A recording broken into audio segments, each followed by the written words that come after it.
Article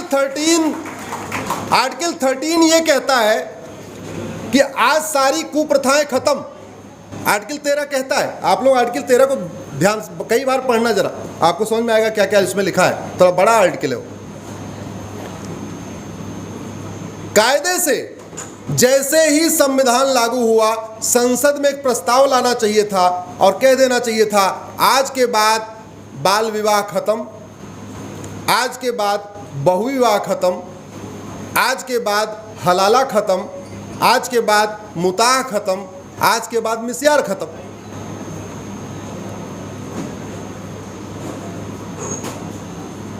अंग्रेजों ने Indian penal code के सेक्शन 494 में बहुविवाह को अपराध बनाया, 7 साल की सजा उसमें दिया। वो प्रोविजन आज भी चल रहा है, लेकिन उसमें 5 शब्द जोड़ के मुस्लिम्स को बाहर निकाल दिया। क्यों? जिससे हिंदू मुस्लिम आपस में लड़ते रहे। उनका वो बड़े दिमाग से काम करते थे। जब जब लड़ाना होता था कानून बना के उसमें लड़ा दिया करते थे। सेक्शन 494 कहता है दूसरा विवाह करने पे 7 साल की सजा, लेकिन उसमें 5 शब्द ऐसे हैं जो कह रहा है कि नहीं, अगर मुस्लिम विवाह करेंगे तो लागू है। भारत में 1000 लड़कों पे कितनी लड़कियां हैं? 930 ऐसे ही है ना। यानी 70 तो पहले कुंवारे रह जाते हैं, 70 पहले अविवाहित हैं। अब अगर दूसरा कोई एक की बजाय 2 करेगा तो कोई एक और आदमी सफ़र करेगा। अरे भैया, नेचुरल जस्टिस है ये नेचर का जस्टिस है। एक पति एक पत्नी का नियम होना चाहिए। और आपको ये जान के आश्चर्य होगा कि हजारों साल पहले भगवान श्री राम ने इसको लागू किया था। रामायण के उत्तर कांड में इसका स्पष्ट वर्णन है। आप वाल्मीकि रामायण पढ़ लीजिए, तुलसीदास जी का रामचरितमानस पढ़ लीजिए, उसके उत्तर कांड में पढ़िए। उत्तर कांड में राम राज्य में क्या क्या व्यवस्था थी, बहुत अच्छा उसका वर्णन है। और पूरी दुनिया में आज भी जो गुड गवर्नेंस का सबसे बेस्ट मॉडल माना गया है वो राम राज्य माना गया है। कहते ना भाई, क्या बात है, रामराज आ गया क्या, रामराज आ गया क्या? रामराज एक बहुत अच्छा गवर्नेंस का मॉडल है। आज के हजारों साल पहले भगवान श्री राम ने तय किया कि हमसे पहले तक जो पॉलीगैमी का सिस्टम था अब आज के बाद नहीं चलेगा। इसीलिए भगवान राम ने एक विवाह किया, लक्ष्मण जी ने एक विवाह किया, भरत जी ने एक विवाह किया और शत्रुघ्न जी ने एक विवाह किया। और हमारा देश संविधान है। संविधान का मतलब समान विधान, सबके लिए एक विधान। फिर भी अंग्रेजों ने एक कानून बना के कह दिया था नहीं कुछ लोग 4 कर सकते हैं। अब उस कानून के लिए लोग लड़े जा रहे हैं कि नहीं भैया ये चलना चाहिए। 21वीं सदी में ऐसा कानून चलना चाहिए क्या? जोर से बोलिए जरा, इजाजत मिलनी चाहिए क्या? कॉमन सिविल कोड आएगा, एक पति एक पत्नी का नियम लागू होगा, वो सेक्शन 494 खत्म हो जाएगा। एक ऐसी कुरीति हलाला, आप लोगों ने कभी सुना है हलाला के बारे में? मेरी PIL है, वो 5 जजों को रेफर हो चुकी है। वो मैटर 5 जज को रेफर हुआ है। आप लोग गूगल करना, हलाला मुताह मिस्यार। एक और ऐसी कुरीति है मुताह, MUTH। एक और ऐसी कुरीति है मिस्यार। हलाला मुताह मिस्यार अपने आप में रेप है। अगर आप इंडियन पिनल कोड का सेक्शन 375 पढ़िए, 375 में रेप की 5 डिफिनीशन दी हुई है, तो उसके अनुसार आपको हलाला मुताह मिस्यार रेप है। लेकिन 1937 के शरीयत एक्ट में वो प्रोटेक्ट है। तो हालत ये हो गई है कि जहां पे हलाला करने पे, मुताह करने पे या मिस्यार करने पे पॉक्सो लगना चाहिए, जहां हलाला मुताह मिस्यार के बाद सेक्शन 375 लगना चाहिए, रेप का मुकदमा दर्ज होना चाहिए, वो अंग्रेजों का कानून उसको भी प्रोटेक्ट करता है। ये UCC आएगा, ये हलाला मुताह मिस्यार भी रेप हो जाएगा।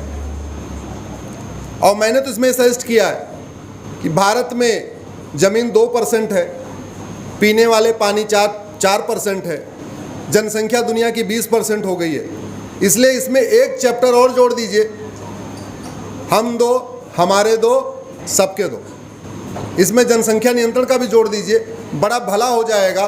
गरीबों की गरीबी रुकेगी, बेरोजगारी कम होगी, कुपोषण कम होगा, प्रदूषण कम होगा, अपराध कम होगा, मिलावटखोरी कम होगी। आज की डेट में हर चीज़ में मिलावटखोरी जानते हैं क्यों है? डिमांड ज़्यादा है, सप्लाई कम है। 65% दूध हमारा मिलावटी, सारी सब्जियां मिलावटी, सब कुछ हम लोग केमिकल का खा रहे हैं। क्यों? क्योंकि ज़मीन हमारे पास 4% है, जनसंख्या 20% हो चुकी है। अगर केमिकल ना डालें तो गेहूं उतना पैदा ही नहीं हो पाएगा। अगर इतनी खाद ना डालें, यूरिया ना डालें, तो चावल दाल जो हम लोग खा रहे हैं उतना पैदा नहीं हो पाएगा। अगर गाय भैंस को इंजेक्शन ना लगाएं तो हमें पीने के लिए उतना दूध मिलेगा ही नहीं। तो हम क्या कर रहे हैं? सब कुछ मिलावटी ले रहे हैं। क्यों? क्योंकि जनसंख्या ज़्यादा है। अगर जनसंख्या नियंत्रण कानून का प्रावधान हो जाए, बहुत सारी समस्याओं का समाधान हो जाएगा। आप सब लोग यूनिफॉर्म सिविल कोड पे अगर पढ़ सकते हैं तो पढ़िए। आज बड़ा अच्छा है कि आपने इस पे चर्चा भी रखी हुई है। लेकिन यूनिफॉर्म सिविल कोड यानी एक देश एक विधान आज नहीं, हजारों साल पहले भगवान श्री राम ने लागू किया था, जो हमारा संविधान भी कहता है होना चाहिए। और आर्टिकल 15 में एक प्रोविज़न है, आर्टिकल 15 सब क्लास 3 में, कि आप, आर्टिकल 14 कहता है सब समान है, लेकिन आर्टिकल 15 में वहीं दूसरी बार कहा गया महिलाओं के लिए आप विशेष दर्जा दे सकते हैं, महिलाओं के लिए विशेष कानून बना सकते हैं। इसलिए पुरुष आयोग नहीं बना, महिला आयोग बना। और ये परंपरा आज की नहीं, पहले की है। नर तू नारायण हमारी किसी किताब में नहीं लिखा है, नारी तू नारायणी हमारी किताबों में लिखा हुआ है। हमारे किसी त्योहार में लड़कों की पूजा नहीं होती, लेकिन नवरात्रे में कन्या पूजन होता है। हमारे ये परंपरा हमारी पहले रही। हमेशा बेटी को ऊपर रखा गया, बेटी को ज़्यादा सम्मान के लिए रखा गया, बेटे को थोड़ा उससे नीचे रखा गया। तो हमारे देश में जहाँ ये परंपरा रही हो, वहाँ पे ऐसी कुरीतियाँ चल रही हो, हलाला मुता मिस्यार तहर्रुस टाइप की, तो ये बंद हो। जितना जल्दी बंद होगा उतना जल्दी ही देश की एकता अखंडता मजबूत होगी। क्योंकि कॉन्स्टिट्यूशन के प्रियम्बल में लिखा हुआ है यूनिटी एंड नेशनल इंटीग्रेशन। तो मैंने आपको पहले ही बताया था, अगर एक परिवार में 4 बेटे हैं, चारों बेटों के लिए अलग अलग कानून है, चारों बेटों में एकता कभी नहीं हो सकती।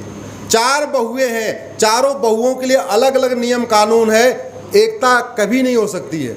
तो जैसे एक परिवार को श्रेष्ठ परिवार बनाने के लिए एक कानून होना चाहिए, एक नियम होना चाहिए, एक रीति रिवाज होना चाहिए, ऐसे एक देश को श्रेष्ठ भारत बनाने के लिए, एक भारत को श्रेष्ठ भारत बनाने के लिए एक कानून होना चाहिए, एक नियम होना चाहिए। आप लोग इतनी देर से सुने, आप लोगों को बहुत बहुत धन्यवाद, बहुत बहुत आभार।